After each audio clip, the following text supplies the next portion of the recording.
பசியாய் இருக்கிறவர்களுக்கு ஆகாரம் கொடுக்கிற தேவன். எழுதின சுவிசேஷம் 6ஆம் அதிகாரத்தில் 25ஆம் வசனத்தில இருந்து 27ஆம் வசனம் வரைக்கும் இப்பொழுதும் நாம் வாசித்து பார்ப்போம். மத்தேயு எழுதின சுவிசேஷம் 6ஆம் அதிகாரம் 25வது வசனம். ஆகையால் எண்ணத்தை உண்போம், எண்ணத்தை குடிப்போம் என்று உங்கள் ஜீவனுக்காகவும், எண்ணத்தை உடுப்போம் என்று உங்கள் சரீரத்துக்காகவும் கவலை படாதிருங்கள் என்று உங்களுக்கு சொல்லுகிறேன். ஆகாரத்தை பார்க்கிலும் ஜீவனும், உடையை பார்க்கிலும் சரீரமும் விசேஷித்தவைகள் அல்லவா? அல்லேலூயா. ஆகாரத்தை பார்க்கிலும் நம்முடைய ஜீவன் எப்படிப்பட்டதா? விசேஷித்தவையாய் காணப்படுகிறது.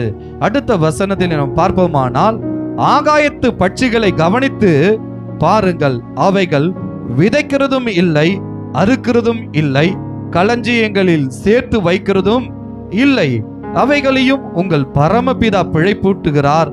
அவைகளை பார்க்கிலும் நீங்கள் எப்படிப்பட்டவங்க? விசேஷித்தவர்களாய் இருக்கிறோம். நாம் எல்லோரும் எப்படிப்பட்டவர்களாய் இருக்கிறோம்? விசேஷித்தவர்களாய் இருக்கிறோம். நமக்கு என்ன தேவை? எல்லாவற்றையும் தேவன் அறிந்து வைத்திருக்கிறார். நம்மை பசியிலே விடுகிற ஒரு தேவன் அல்ல. அடுத்த வசனத்தில், கவலைப்படுகிறதினாலே உங்களில் எவன் தன் சரீர அளவோடு ஒரு முழத்தை கூட்டுவான்? அப்ப நம்ம கவலைப்படுறதுனால என்ன ஆயிட போகுது? ஒன்றுமே நடக்க போறதில்ல. எல்லாவற்றையும் அறிந்த தேவன் நமக்கு என்ன வேண்டும் என்பதையும் அவர் அறிந்திருக்கிறார். 31வது வசனத்தில் இருந்து நம்ம வாசித்து பார்ப்போமானால், ஆகையால் எண்ணத்தை உண்போம், எண்ணத்தை குடிப்போம், எண்ணத்தை உடுப்போம் என்று கவலைப்படாதிருங்கள். இவைகள் எல்லாம் அஞ்ஞானிகள் நாடி தேடுகிறார்கள். இவைகள் எல்லாம் உங்களுக்கு வேண்டியவைகள் என்று உங்கள் பரமபிதா அறிந்திருக்கிறார். இது எல்லாவற்றையும் என்ன பண்ணியிருக்கிறார்? ஆண்டவர் அறிந்திருக்கிறார். நாம் செய்ய வேண்டிய காரியம் எல்லாம் என்னவென்றால், நாம் தேவனுடைய சமூகத்தை, தேவனுடைய ராஜ்யத்தை நாம் முதலாவதாக தேடும் பொழுது பின்பு எல்லாம் நமக்கு கொடுக்கப்படும் என்று வேதம் சொல்லுகிறது. 33ஆம் வசனத்தை வாசித்து பார்ப்போமானால், முதலாவது தேவனுடைய ராஜ்யத்தையும் அவருடைய நீதியையும் தேடுங்கள், அப்பொழுது இவைகள் எல்லாம் உங்களுக்கு கொடுக்கப்படும் என்று எழுதப்பட்டிருக்கிறதா? இல்ல உங்களுக்கு கூட கொடுக்கப்படும் என்று எழுதப்பட்டிருக்கிறதா? உங்களுக்கு கூட கொடுக்கப்படும். அப்படி என்றால் நம்முடைய நினைவுகள் எல்லாம் சின்னதா தான் இருக்கும். ஆனா என் பிள்ளைங்களுக்கு என்ன வேணும் என்பதை தேவன் அறிந்திருக்கிறார். நாம் இந்த இடத்துல பசியை குறித்து மாத்திரம் பார்க்கவில்லை. நமக்கு தேவன் என்ன தேவைகள், என்னுடைய பிள்ளைகளுடைய வாழ்க்கையில என்ன தேவைகள் இருக்கிறது எல்லாவற்றையும் அறிந்த தேவன். நாம் முதலாவதாக தேவனுடைய ராஜ்யத்தை நாம் தேடும் பொழுது நமக்கு எல்லாவற்றையும் தேவன் கூட கொடுக்கிற ஒரு தேவனாக அவர் இருக்கிறார். நாம் நினைப்பதை காட்டிலும், நாம் ஜெபிப்பதை காட்டிலும் மேலான காரியங்களை தேவன் நம்முடைய வாழ்க்கையிலே அவர் செய்யக்கூடிய ஒரு தேவனாக அவர் இருக்கிறார். இயேசு கிறிஸ்து ஒரு இடத்துல பிரசங்கிக்க போகும் பொழுது, பிரசங்கித்து முடித்து அவர் தனியே ஒரு இடத்திலே போகும் பொழுது திரளான ஜனங்கள் பட்டணத்தில் இருந்து அவர் எங்கே இருக்கிறார் என்று சொல்லி அவர்கள் கால்நடையாய் ஓடி போகிறார்களாம். அப்படி ஓடி போகும் பொழுது அவரை கண்டு திரளான ஜனங்கள் அவரை சூழ்ந்து இருக்கிறார்கள். அந்த நேரத்தில் சாயங்கால வேலை வருகிறது. இவர்கள் வந்த முதற் கொண்டு அந்த சாயங்காலம் நேரம் வரைக்கும் பசியிலே அவர்கள் இருக்கிறார்கள். எதில் இருக்கிறாங்க? பசியில் இருக்கிறாங்க. இதை அறிந்து சீஷர்கள் எல்லாம் வந்து இயேசுவின் இடத்திலே சொல்லுகிறார்கள், ஆண்டவரே, இவர்கள் எல்லாரும் பசியில் இருக்கிறாங்க, இவங்க அனுப்பிவிட்டாதான் அவங்களுக்கு வேண்டியதை போகும் பொழுது என்ன பண்ணுவாங்க? வாங்கி கொண்டு போவாங்க ஆண்டவரேன்னு சொல்லும் பொழுது ஆண்டவர் சொல்லுகிறார், நீங்கள் எல்லோரும் அவர்களை பந்தியில் அமர வைங்க, பந்தியில அமர வைங்க சொல்லிட்டாரு. ஆனா அவர்கிட்ட இருக்கிறது என்னவென்றா, சீஷர்களிடத்துல கேட்கிறாரு, எத்தனை அப்பங்கள் இருக்கிறது? அதற்கு சீஷர்கள் சொல்றாங்க, 5 அப்பமும் 2 மீன் மட்டும்தான் இருக்கு ஆண்டவரே. அப்போ இந்த இடத்துல ஆண்டவர் செய்யக்கூடிய அற்புதம் என்ன? மத்தேயு எழுதின சுவிசேஷம் 14ஆம் அதிகாரம் 13ஆம் வசனத்தில் இருந்து 17ஆம் வசனம் வரைக்கும் நான் வாசிக்கிறேன். இயேசு அதை கேட்டு அவ்விடம் விட்டு படவில் ஏறி வனாந்தரமான ஒரு இடத்துக்கு தனியே போனார். ஜனங்கள் அதை கேள்விப்பட்டு பட்டணங்களிலிருந்து கால்நடையாய் அவரிடத்திற்கு போனார்கள். இயேசு வந்து திரளான ஜனங்களை கண்டு அவர்கள் மேல் மனதுருகி அவர்களில் வியாதியஸ்தர்களாய் இருந்தவர்களை சுஸ்தமாக்கினார். இப்போ இயேசு வந்துட்டாருன்னு கேள்விப்பட்ட உடனே கால்நடையா வந்தவங்கெல்லாம் அநேகர் என்னவா இருக்கிறாங்க? வியாதியின் படுக்கையில இருக்கிறாங்க. அப்படி அவங்க அநேக நாட்கள் வியாதியின் படுக்கையில இருக்கும் பொழுது அப்படி வியாதியில் இருக்கிறவரை அவர் பார்க்கிறார். பார்த்த உடனே அவர்கள் மீது என்ன பண்ணுகிறார்? மனதுருகுகிறார். இப்படிப்பட்டவர்கள் மீது மனதுருகி அவர்களுடைய வியாதிகளில் இருந்து அவர் என்ன பண்ணுகிறார் என்றால் விடுதலையை கொடுக்கிறார்.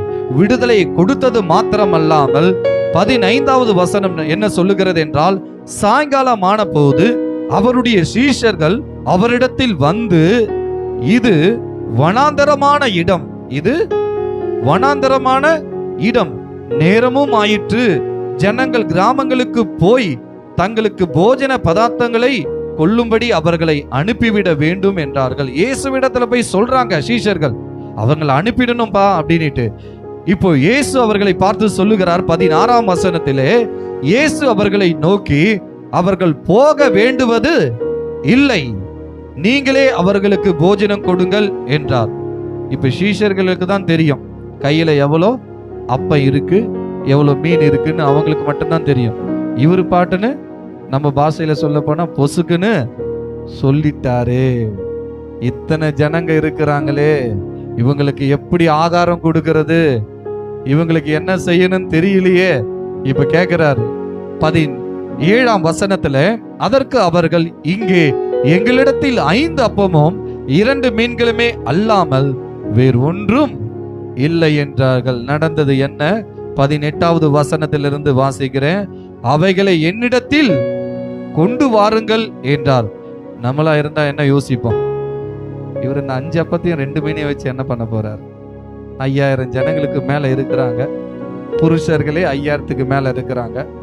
அப்ப மனைவிமார்கள் பிள்ளைகள் எல்லாம் சேர்த்தா எவ்வளவு ஜனங்கள் இருப்பாங்க?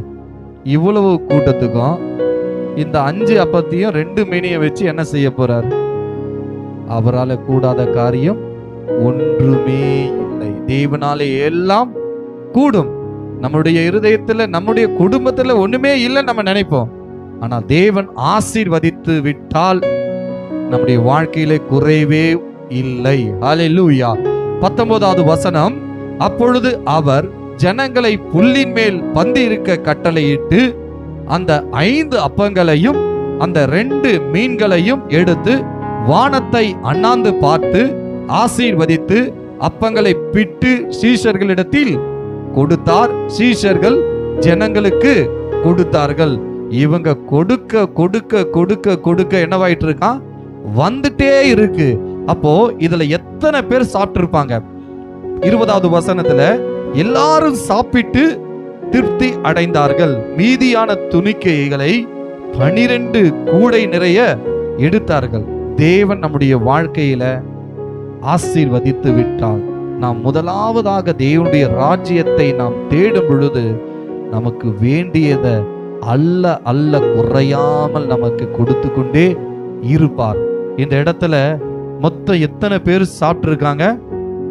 21வது வசனத்துல, ஸ்திரீகளும் பிள்ளைகளும் தவிர, பெண்களும் பிள்ளைகளும் தவிர சாப்பிட்ட புருஷர்கள் ஏறக்குறைய 5000 பேர் இருந்தார்கள். இந்த 5000 பேருக்கு எத்தனை பேர் பங்கிட்டு இருப்பாங்க? 5000 பேருக்கு மேல. வெறும் 12 சீஷர்கள் மட்டும்தான் இந்த 5000 பேருக்கு மேல இருக்கிறவங்களுக்கு பந்தி இருக்க வைத்திருக்கிறாங்கன்னா அப்ப எவ்வளவு நேரம் ஆயிருக்கும்? ஆனாலும் கூட சீஷர்கள் முகம் சுளிக்காம இந்த இவ்வளவு கூட்டத்துக்கும் அழகா எப்படி அதெல்லாம் நம்ம கண்ணில் பார்த்திருந்தா எப்படி இருந்திருக்கும். அப்ப இவ்வளவு ஒரு அழகா நேர்த்தியா ஆண்டவர் சொல்றாரு, நீங்க எல்லாரையும் பந்தி இருக்க வைங்கன்னா குடும்பமா சகோதரர்களாக எப்படி அவர்கள் பந்தி இருந்து அவர்கள் அந்த பசியை தேவன் ஆற்றியிருப்பார். எல்லாரும் பசியில இருந்திருப்பாங்க. அப்ப தேவன் எல்லாருக்கும் பசியை ஆற்ற வைத்து மீதம் எத்தனை கூடை நிறைய எடுக்க வைத்திருக்கிறார்? 12 கூடை நிறைய எடுக்க வைத்திருக்கிறார். அப்ப பசியா இருக்கிறவர்களுக்கு தேவன் என்னவா கொடுக்கிறார்? ஆகாரம் கொடுக்கிற ஒரு தேவனாக அவர் இருக்கிறார்.